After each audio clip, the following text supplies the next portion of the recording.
Hello everyone, my self Avinash Madeshiya, currently pursuing MBBS from PGI Azamgarh. तो आज हम लोग अपने DPP number 12 conjugate acid and base का क्वेश्चन प्रैक्टिस करने जा रहे हैं। जिन बच्चों ने अभी तक क्वेश्चन प्रैक्टिस नहीं किया है इसके पहले वाले डीपीपी का, कृपया जाकर क्वेश्चन प्रैक्टिस कर लें। हर टॉपिक में अगर 20 क्वेश्चन करवाया जा रहा है तो 12 इंटू 20 240, 12 गुणा 20 कितना हुआ? 240 क्वेश्चन आपके हो चुके हैं। उसी तरह सोचिए अगर 85 टॉपिक हैं तो गुणे 20 जब आप करेंगे तो लगभग 1700 क्वेश्चन आपके प्रैक्टिस हो जाएंगे यहाँ से। ठीक है, तो आप हमारे साथ साथ करते रहिए। आप और ज़्यादा क्वेश्चन प्रैक्टिस करना चाहते हैं, पूरी थ्योरी पढ़ना चाहते हैं तो आप हमारा बैच ले लीजिए, अवतार का पार्ट 3 और ये हमारे 3 इंपॉर्टेंट टॉपिक जो केमिस्ट्री के हैं दोनों का बैच ले लीजिए और तैयारी अपनी स्टार्ट करिए। ठीक है, चलिए हम स्टार्ट करते हैं अपने पहले क्वेश्चन से। पहला क्वेश्चन हमारा है कि आप भैया बता दो हमें कि कौन सा इसमें से लेविस एसिड है, कौन सा इसमें से लेविस एसिड है। ऐसा नहीं है कि आप टॉपिक पढ़ के आ रहे हो तो डीपीपी आपको नहीं करना है। डीपीपी में आपको हमेशा नई नई चीज़ें, नए नए क्वेश्चंस मिलेंगे जो आपको नए कंसेप्ट सिखा के जाएंगे। कह रहा है कौन सा लेविस एसिड है, तो बताओ लेविस एसिड कौन सा होता है? जिसपे प्लस चार्ज होता है वो लेविस एसिड होता है, जिसपे निगेटिव एंड लोन पेयर होता है वो हमारा क्या होता है? लेविस बेस होता है। क्लियर? तो पहले का डी हो गया, पहले का D D D D D D D D D D D D D हो गया। ठीक, कह रहा है इसमें से बताओ कौन सा मोस्ट बेसिक है, कौन सा मोस्ट बेसिक है। तो चेक कर लेते हैं भैया। AlCN का थ्राइस है, FeCl3 है, CS3COO है और नीचे कुछ है। तो ये बताओ CN क्या था? CN क्या था? बीक एसिड था, जैसे HCN था बीक एसिड था ना। ठीक, FeCl3 Fe पे कितना चार्ज आएगा? +3, तो ये थोड़ा बहुत तुम्हारा क्या होगा? +3 आ गया ना, तो एसिडिक थोड़ा सा नेचर आ गया इसमें क्योंकि प्लस आ गया। ठीक है, Pb पे भी क्या आएगा? +2 आएगा, मतलब ये भी क्या होगा? थोड़ा एसिडिक हो गया। लेकिन जब तुम देखोगे CS3COO को, इसका मतलब क्या है? ये CS3COO माइनस है और एक K प्लस है, इसका मतलब ये कहीं ना कहीं CS3COOH ये एसिड रहा होगा और K प्लस क्या होगा? KOH हमारा बेस रहा होगा, तभी तो ये बन रहा है। एसिड और बेस मिला के तभी तो ये साल्ट है ना। ये साल्ट कब बनता है? जब एसिड और बेस मिलते हैं तभी तो साल्ट प्लस पानी बनता है। इसी को तो बोलते हैं हाइड्रोलिसिस या न्यूट्रलाइजेशन रिएक्शन। ठीक है, तो CS3COO को जब तोड़ोगे तो CS3COO नेगेटिव और K प्लस में गया, तो नेगेटिव था यहाँ पर, मतलब कोई ना कोई प्लस चार्ज रहा होगा। तो प्लस चार्ज क्या होता है? H होता है। अरे भैया पानी ही रहा होगा ना, तो H प्लस और OH माइनस, तो H प्लस आ जाता है यहाँ पे, तो CS3COOH हो गया और KOH आ गया यहाँ पे, KOH हो गया, बेस हो गया। तो KOH कैसा है? ये एक स्ट्रॉन्ग बेस है। KOH कैसा है? स्ट्रॉन्ग बेस है। इसका मतलब क्या होगा? सबसे मोस्ट बेसिक कौन होगा? B होगा। क्यों? क्योंकि ये बीक एसिड और स्ट्रॉन्ग बेस का साल्ट है, तो ये बेसिक होगा। कहोगे भैया बीक एसिड क्यों? क्योंकि भैया CS3COOH तुम्हारा क्या है? बीक एसिड ही होता है। समझ में आई चीज़ें? समझ में आई कि नहीं आई? तो क्या हो जाएगा? Weak acid, weak base. ठीक, क्लियर? चलो तीसरा देखो, कह रहा है which of the following is the strongest acid. कौन सा स्ट्रॉन्गेस्ट एसिड है? देखो ऐसे क्वेश्चन में देखो सब में हाइड्रोजन, सब में हाइड्रोजन, सब में हाइड्रोजन सेम है, तो तुम लगा ही नहीं पाओगे सीधे कंसेप्ट की H+ निकाल के कैसे निकाल दें। तो अगर सब में H+ निकालता हूँ तो ये बनेगा CrBr3, ये बनेगा CN पे 3 माइनस, और ये बनेगा CI3 माइनस, और ये बनेगा क्या? CCl3 माइनस, यही बनेगा ना। तो अगर हम इस वाले को देखें CN3 को, तो किसी भी चीज़ की एसिडिटी कैसे तुम डिफाइन करोगे? अगर कोई स्ट्रॉन्ग एसिड है इसका मतलब क्या होगा? जो इसका स्टेबिलिटी कॉन्जुगेट बेस का वो अच्छा है। अगर कोई चीज़ स्ट्रॉन्ग एसिड है इसका मतलब क्या होगा? कि जो स्टेबिलिटी है कॉन्जुगेट बेस की वो अच्छी है, गुड है, स्टेबल है, स्टेबल है। और CN नेगेटिव क्या होता है? ये एक अच्छा क्वेश्चन इसलिए है क्योंकि ये या तो एम्स में पूछा गया है या तो JMS में पूछा गया है। ये दूसरी चीज़, ये इसमें ऑर्गेनिक का कंसेप्ट लगा है। ऑर्गेनिक का क्या कंसेप्ट है? जो CN माइनस होता है, जो CN होता है वो क्या होता है? इलेक्ट्रॉन विड्रॉइंग होता है, इलेक्ट्रॉन विड्रॉइंग ग्रुप होती है। तो ये क्या करती है? Through the inductive effect, inductive effect की वजह से क्या करती है? जो निगेटिव चार्ज है उसको स्टेबल कर देती है, निगेटिव चार्ज को डिस्पर्स करके स्टेबल कर देती है, जिसके वजह से क्या होता है? हमारे पास आंसर क्या बन जाता है? पहला, मतलब ये पूरा बेसिसिटी हो जाती है, स्ट्रॉन्गेस्ट एसिड हो जाती है। बेस नहीं, स्ट्रॉन्ग एसिड। ठीक, अभी भी नहीं समझ आया तुम्हें? फिर समझाता हूँ कि जो CN ग्रुप होता है, मैंने बोला ये पूरा ऑर्गेनिक के कंसेप्ट पे बेस के क्वेश्चन था। जो CN ग्रुप होता है, CN नेगेटिव, वो तुम्हारा इलेक्ट्रॉन विड्रॉइंग ग्रुप होता है। तो तुमने H प्लस निकाला वहाँ से, तो CCN पे नेगेटिव आया, मतलब ये इलेक्ट्रॉन विड्रॉइंग ग्रुप है। और ये इंडक्टिव इफेक्ट के थ्रू जो नेगेटिव चार्ज है उसको क्या करेगा, स्टेबलाइज कर देगा, नेगेटिव चार्ज को चारों तरफ डिस्पर्स कर देगा, रेजोनेंस में ला देगा। ठीक है, तो because of the inductive and resonance भी लिख सकते हो कि रेजोनेंस भी हो जाता है इसमें। ये क्या करता है, ये स्टेबल हो जाता है, तो स्टेबिलिटी हो जाती है ना, इसको स्टेबिलिटी होगी इसका कॉन्जुगेट बेस, क्योंकि CH है, CN माइनस क्या है इसका कॉन्जुगेट बेस ही तो है। ये एक हाइड्रोजन निकलने पे जो बनता है वो क्या होता है, कॉन्जुगेट बेस होता है। तो एक हाइड्रोजन निकलने पे CH CN3 के ऊपर जो माइनस चार्ज है वो कौन सा कंपाउंड है, कॉन्जुगेट बेस है। और कॉन्जुगेट बेस स्टेबल हो गया क्योंकि रेजोनेंस और इंडक्टिव इफेक्ट का फैक्टर लग रहा है। Am I clear? क्लियर। ये अच्छा क्वेश्चन है, तुम चाहो तो इस पॉइंट को अपने नोट्स वाले कॉपी में तुम लिख सकते हो। ठीक है, तो इसका आंसर क्या हो जाएगा, तीसरे का CH CN3। ठीक, चलो कह रहा बताओ which of the following is the strongest base. देखो, तो अगर कोई स्ट्रॉन्ग बेस है उसका मतलब क्या होगा, उसका कॉन्जुगेट एसिड क्या होना चाहिए, वीक होना चाहिए। सिंपल सी बात है, स्ट्रॉन्गेस्ट बेस का वीक कॉन्जुगेट एसिड होता है, और स्ट्रॉन्गेस्ट एसिड है तो उसका वीक कॉन्जुगेट बेस होता है। सिंपल सी बात है, उल्टा चलता है।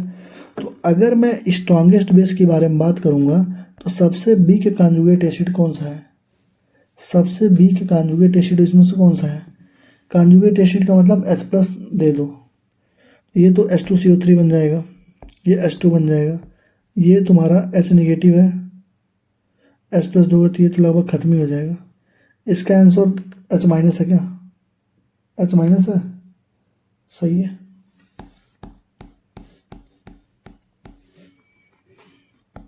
H माइनस में जब H दोगे तो क्या बनेगा, ये तीसरे का H माइनस H2 हो जाएगा। H2 का कॉन्जुगेट एसिड सबसे कम होता है, तो कॉन्जुगेट एसिड जब सबसे कम होगा, ठीक है, वीक होगा, तो स्ट्रॉन्ग क्या होगा, बेस होगा। सिंपल सी बात है, H माइनस हो गया। ब्रोंस्टेड थियरी क्या होती है, ब्रोंस्टेड थियरी वो होती है जो एक्सेप्ट करती है प्रोटॉन को, वो कौन सा होता है, बेस होता है। तो बेस क्या होता है, जो प्रोटॉन को एक्सेप्ट करता है, ये बोलती है कौन, ब्रोंस्टेड थियरी। लेकिन लेविस थियरी क्या बोलती है, लेविस थियरी बोलती है कि इलेक्ट्रॉन का पेयर का ये डोनर होता है। देख लो दोनों में कितना अंतर था। ब्रोंस्टेड थियरी ने बोला कि जो बेस होती है वो एक्सेप्ट करती है प्रोटॉन को, लेकिन लेविस भाई साहब ने बोला कि जो इलेक्ट्रॉन पेयर को डोनेट करती है, मतलब सेम ही चीज़ हुआ, चाहे प्रोटॉन को एक्सेप्ट करो चाहे इलेक्ट्रॉन को डोनेट करो, लेकिन प्रोटॉन को एक्सेप्ट करने वाली बात करी थी ब्रोंस्टेड भाई साहब ने, ब्रोंस्टेड लाहौरी भाई साहब ने, और इलेक्ट्रॉन पेयर को डोनेट करने की बात करी थी लेविस ने। तो इसका आंसर क्या हो जाएगा, चौथे का ए। ठीक है, कह रहा है इसका कॉन्जुगेट बेस बताओ। कॉन्जुगेट बेस में क्या होता है, H प्लस को हटा दो, तो OH माइनस है, इसमें से जब एक H और हम हटाएंगे तो O पे क्या हो जाएगा, 2 नेगेटिव चार्ज आएगा। सिंपल सी बात है, O-2। ठीक, क्लियर है। अगला देखो, कह रहा है कौन सा इसमें से फॉलोइंग लेविस एसिड है, तो कौन सा लेविस एसिड है, देखते हैं हमको मालूम चलेगा क्या, BF3 है। क्यों, क्योंकि BF3 का क्या है, ऑक्टेट कंप्लीट नहीं है, ऑक्टेट कंप्लीट नहीं है। निगेटिव वाला क्या होता है, लेविस बेस होता है। पानी तुम्हारा एक तरह से न्यूट्रल ही बोल सकते हो। NH3 तुम्हारा क्या बोल सकते हो, लेविस एसिड भी हो सकता है, जब कुछ देगा तो लेविस बेस भी हो सकता है। सॉरी, NH3 क्या है, लोन पेयर है ना, तो ये तुम्हारा क्या लेविस बेस होगा। ठीक है, ये भी तुम्हारा लेविस बेस होगा। पानी न्यूट्रल नहीं होगा, लेविस बेस बताना, न्यूट्रलिटी नहीं बतानी है। जैसे देखो NH3 में एक लोन पेयर तो लेविस बेस होगा, H2 है ना तो इसमें 2 लोन पेयर होगा। क्यों, तो ऑक्सीजन में 6 वैलेंस इलेक्ट्रॉन होते हैं, 1 2 3 4 5 6, 2 हाइड्रोजन से जुड़ गया तो तब भी 2 हमारे पास लोन पेयर है। और लोन पेयर क्या करते हैं, बेसिक नेचर शो करते हैं। तो हमारा क्या हो जाएगा, तीनों बेसिक, एक हमारा क्या हो गया, एसिडिक हो गया, BH3। H2O का बेस क्या होगा और HF का बेस क्या होगा, H निकालो, H निकालो तो H माइनस बचेगा, इसमें H निकालो तो F माइनस बचेगा, OH माइनस F माइनस। ठीक है, कह रहा है कौन सा इसमें से ब्रोंस्टेड एसिड और ब्रोंस्टेड बेस दोनों की तरह काम नहीं कर सकता। तो जैसे मान लो HSO4 माइनस है, ठीक है, तो इसमें एक अगर हम हाइड्रोजन दे दें तो ये क्या बन गया, H2SO4 बन गया। ठीक है, एक हाइड्रोजन निकाल दे तो ये बन गया क्या, SO4 माइनस। इसका मतलब क्या है, लेविस एसिड और लेविस बेस दोनों की तरह काम कर सकता है ये। ठीक, ब्रोंस्टेड एसिड ब्रोंस्टेड बेस दोनों की तरह काम कर सकता है। ठीक है, NH3 को देखो या SCO3 माइनस को देखो, एक अगर निकालेंगे तो CO3 2 माइनस बनेगा, एक जोड़ेंगे तो H2CO3 बनेगा, ये भी कर सकता है। क्लियर। लेकिन HCl को जरा देखो मेरे लाल, HCl को क्या होगा, HCl तुम्हारा रॉन्ग है। क्यों? क्योंकि HCl जो है केवल निकाल सकता है, HCl जब निकालेगा तो Cl माइनस हो गया। क्या HCl कुछ एक्सेप्ट कर सकता है? क्या नहीं एक्सेप्ट कर सकता। तो HCl केवल निकाल सकता है, इसका मतलब ये एक्टिव मतलब दोनों की तरह काम नहीं कर सकता। क्लियर है? क्लियर। अगला क्वेश्चन कह रहा है कौन सा इसमें से लेविस बेस की तरह काम कर रहा है। तो लेविस बेस की तरह काम कौन सा कर रहा है बताओ? किसमें लोन पेयर है? PF3 में, क्योंकि ये तो लेविस ऑक्टेट होगा, इसमें तो है ही नहीं, इसका तो ऑक्टेट ही कंप्लीट है, इसका भी ऑक्टेट कंप्लीट है, इसमें लोन पेयर है ही नहीं। लेकिन PF3 में कितना होता है? 1 2 3 4 5 होता है बैलेंस इलेक्ट्रॉन। अरे भैया नेपाल पाकिस्तान फैमिली का है ना, नेपाल पाकिस्तान, तो नेपाल में कितना 2 और 5, इसमें भी 2 पर 5 होगा। बैलेंस इलेक्ट्रॉन कितना होगा? 5 ही होगा ना। तो 5 बैलेंस इलेक्ट्रॉन होने का मतलब हुआ कि F से एक जुड़ा यहाँ, एक F से यहाँ, एक F से यहाँ, तो बचा क्या? एक लोन पेयर बचा। और एक लोन पेयर क्या होता है? लेविस बेस होता है। क्लियर? क्लियर। क्लियर है? क्लियर है। ठीक है, चलो इतने क्वेश्चन मैंने करा दिए, आगे भी बहुत क्वेश्चन हैं। तो आगे बढ़ने से पहले एक बार छोटी सी इन्फॉर्मेशन वीडियो, जो बैचेस के बारे में, जिन बच्चों को बैचेस के बारे में नहीं पता वो लोग एक बार जान लें कि आगे हमारे कौन कौन से बैचेस चल रहे हैं। ठीक है, ये वीडियो देख लो आप लोग, इंट्रो का 2-3 मिनट का वीडियो है। अभी तुम्हारा लास्ट का टाइम चल रहा है, तुम्हारे पास बहुत ही कम टाइम बचा है और तुम्हारा सिलेबस अभी तक कंप्लीट नहीं हुआ है। अगर सिलेबस कंप्लीट हुआ तो क्वेश्चन प्रैक्टिस नहीं हुई है, और बहुत सारे ऐसे बच्चे हैं जो कोचिंग्स में हैं और उनका सिलेबस अभी जाके अप्रैल में खत्म होने वाला है। तो तुम डिटेल से तो सारे लेक्चर कंप्लीट करके अपना सिलेबस कर नहीं पाओगे। तो तुम्हारे पास बस मात्र एक लास्ट और आखिरी ऑप्शन बचता है कि तुम कुछ सिलेक्टेड टॉपिक्स को करके जाओ। सिलेक्टेड टॉपिक्स कहने का मतलब ये है कि तुम 10 टॉपिक 20 टॉपिक 30 टॉपिक ना करो, 10 टॉपिक 20 टॉपिक 30 टॉपिक से कभी भी 100 नंबर 150 नंबर के क्वेश्चंस नहीं आते। वो बस तुम्हें मूड बनाने के लिए एक जरिया होता है। अगर मैं तुमसे बोलूं कि अगर तुम 80 इंपॉर्टेंट टॉपिक फिजिक्स में और 80 इंपॉर्टेंट टॉपिक केमिस्ट्री में और 90 से 95 इंपॉर्टेंट टॉपिक अगर तुम बायो में करके जाओगे तो तुम्हारे 80 to 90% मार्क्स कवर हो जाएंगे। मतलब फिजिक्स में अगर तुमने 80 इंपॉर्टेंट टॉपिक किया तो तुम्हारे अराउंड 120 के ऊपर ही नंबर आएंगे। और पेपर चाहे कैसा भी हो आने ही आ रहा है, क्योंकि नीट 2023 में 152 नंबर के क्वेश्चंस आए थे, नीट 2024 में 188 आउट ऑफ 200 आए थे, और नीट 2025 में 136 नंबर के क्वेश्चंस तुम्हारे 80 इंपॉर्टेंट टॉपिक से आए हुए हैं फिजिक्स में। केमिस्ट्री में इस बार हम लोगों ने जो लॉन्च किया है 140 की गारंटी, 140 के आएंगे ही आएंगे। तो मैं आज अपने बैचेस के बारे में बताने जा रहा हूँ कि कैसे तुम इन बैचेस को लेके अपने नंबर को बूस्ट कर सकते हो और बाकी बच्चों से आगे निकल सकते हो। तो हमारा सबसे पहला जो बैच होता है, सबसे पहला जो हमारा बैच है 80 इंपॉर्टेंट टॉपिक फिजिक्स की है। और 80 इंपॉर्टेंट टॉपिक जो फिजिक्स की बैच है उसका जो की फीचर है वो यही है कि सबसे पहली बात ये 7 घंटे में कंप्लीट हो जाएगा और अराउंड 6000 से ज्यादा क्वेश्चन इसमें कराए गए हैं। नीट 2023 में 152, नीट 2024 में 188 और नीट 2025 में 136 नंबर के क्वेश्चन आए हुए हैं। सबके प्रूफ वीडियो पड़े हुए हैं यूट्यूब पे, आप जाके देख सकते हो।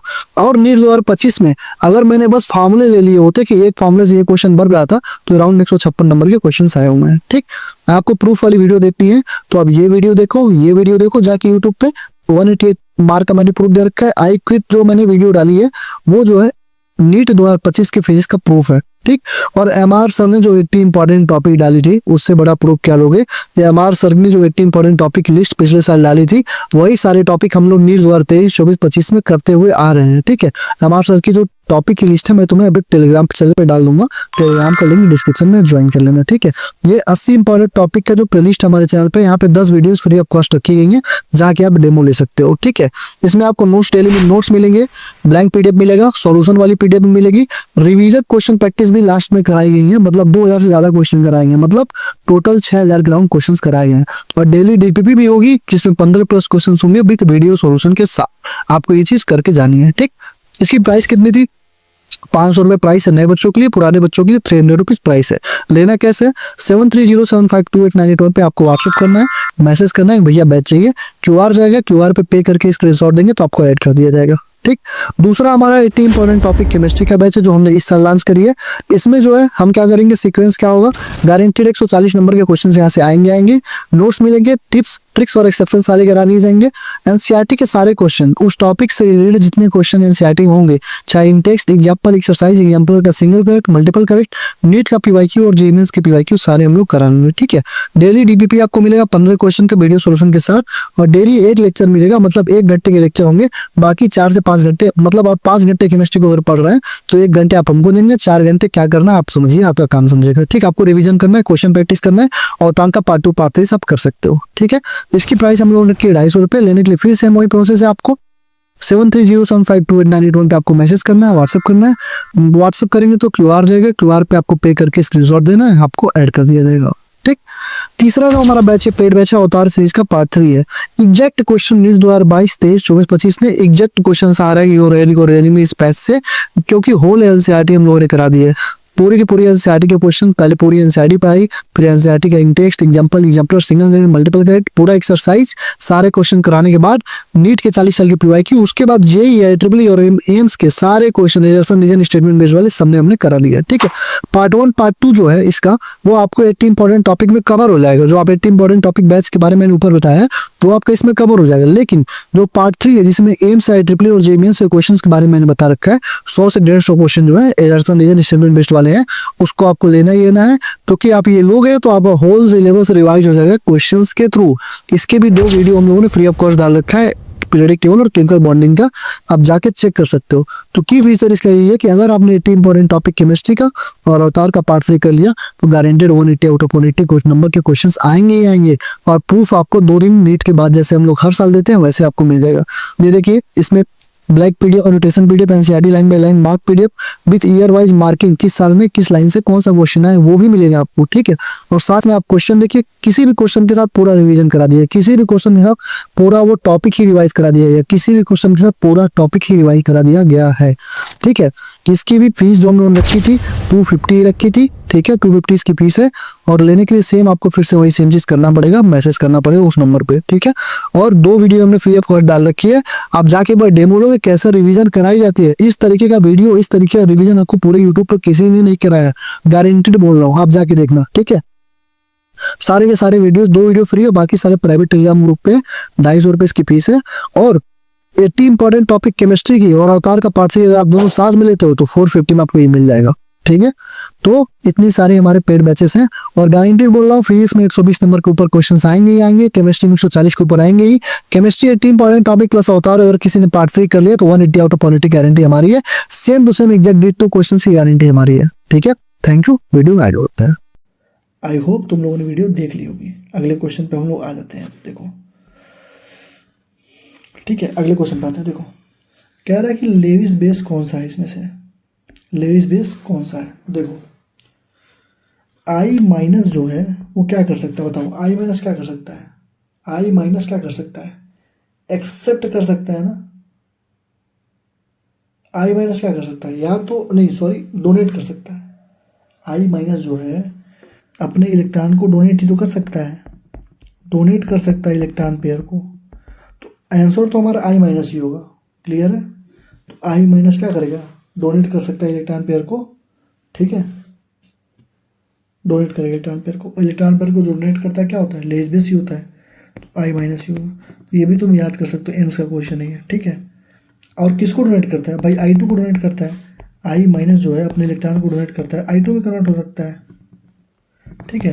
तो आई माइनस जो है अपने इलेक्ट्रॉन को डोनेट करता है I2 को, इसके वजह से I3 माइनस का फॉर्मेशन होता है। तो आई माइनस हमारा क्या है, लेविस बेस है। आई माइनस क्या है, लेविस बेस है। तो आई माइनस क्या है, लेविस बेस है। Clear, clear. कॉन्जुगेट बेस क्या होगा, एक और निकाल दो भैया, HPO4 2 माइनस हो जाएगा। एक H और निकाल दो ना, H2PO4 से एक H प्लस निकाल दो, माइनस से एक H प्लस निकालोगे तो क्या मिलेगा, H बचेगा एक, PO4 और एक H प्लस निकालोगे तो एक नेगेटिव चार्ज आएगा, तो HPO4 2 माइनस, D हो जाएगा। ठीक है। कह रहा है species acting as both Bronsted and acid, कौन सा ब्रोस्टेड एसिड और बेस की तरह काम कर रहा है भैया, HSO4 माइनस ही करेगा। क्यों, क्योंकि इसी H2SO4 भी हो सकता है एक हाइड्रोजन लेके, और SO4 2 माइनस भी बन सकता है। ठीक। OH माइनस करेगा नहीं, क्यों, क्योंकि H2O ही बन पाएगा। अब इसमें से निकालोगे तो O-2 थोड़ी ना बनेगा, गलत हो जाएगा। Na2CO3 है नहीं, HSO4 हो जाएगा, HSO4 minus.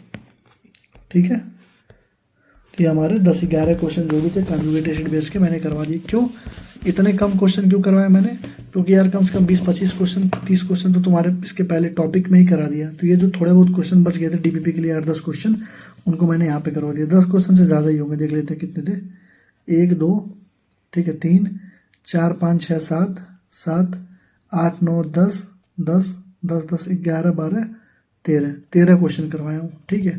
13 question DPP number 12 से कंप्लीट हो गया, क्योंकि 25-30 क्वेश्चन वहीं करा दिया था। और छोटा सा टॉपिक बस कंजुगेट एसिड बेस पूछ रहा है, तो कितने क्वेश्चन करवाओगे, ठीक है। Thank you, all the best. Video अच्छी लगी तो लाइक कमेंट शेयर जरूर करना, ठीक है। जो एक्स्ट्रा पॉइंट डीपीपी में सॉल्व करवाते टाइम मिलते हैं उसको नोट कर लिया करो, उसको इग्नोर मत किया करो, नहीं तो फंस जाओगे। डीपीपी लगाने का यही मतलब होता है कि जो कुछ छूटा फूटा अगर क्वेश्चन बच जाता है तो वो डीपीपी के थ्रू कवर करवा दिया जाए। तो डीपीपी में अगर कोई क्वेश्चन बचता है तो तुम देख लिया करो, लास्ट में कर लिया करो, उसको नोट्स में लिख लिया करो। जैसे कोई भी एक्स्ट्रा, जैसे CN वाला पॉइंट था, CN पे नेगेटिव चार्ज आएगी, इंडक्टिव इफेक्ट और रेजोनेंस इफेक्ट की वजह से स्टेबिलिटी हो जाएगी बेस की, इसके वजह से वो ज़्यादा होता है। तो वो लिख लो ना, उस पॉइंट को लिख लो कहीं पे साइड में, क्या कितना टाइम लगेगा लिखने में। इसलिए डीपीपी में सोल्यूशन देखना चाहिए, ठीक है। Thank you, all the best.